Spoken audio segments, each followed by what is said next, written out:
Saudara yang dikasihi dalam Tuhan, jika kondisi fisik kita mengalami masalah dan dipersepsikan secara keliru oleh orang-orang lain, maka saya tidak bisa bayangkan betapa gelapnya situasi hati kita. Sama halnya dengan orang Farisi yang mempersepsikan keadaan fisik orang buta sejak lahirnya, yang kemudian menjadi pertanyaan murid-murid Tuhan Yesus dalam Yohanes 9 ayat 2-3. Saudara, betapa berbedanya Tuhan Yesus memandang keadaan orang buta ini dengan cara pandang yang berbeda dengan cara pandang orang Farisi.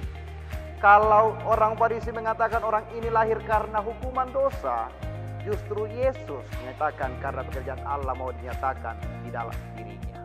Saudara-saudara, pertanyaan penting bagi kita adalah bagaimana pekerjaan Allah dinyatakan dalam diri orang ini? Yesus Kristus adalah Allah yang datang ke dalam dunia untuk membebaskan cara pandang dan cara pikir orang yang dikuasai oleh kegelapan, sekaligus membebaskan dan memulihkan orang dari berbagai penyakit, baik penyakit secara fisik maupun secara psikis.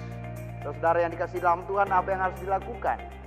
Pertama, setiap masalah hidup harus dilihat dari perspektif terang Yesus Kristus, supaya kita tidak salah, supaya kita tidak menghakimi, bahkan tidak menuduh orang lain.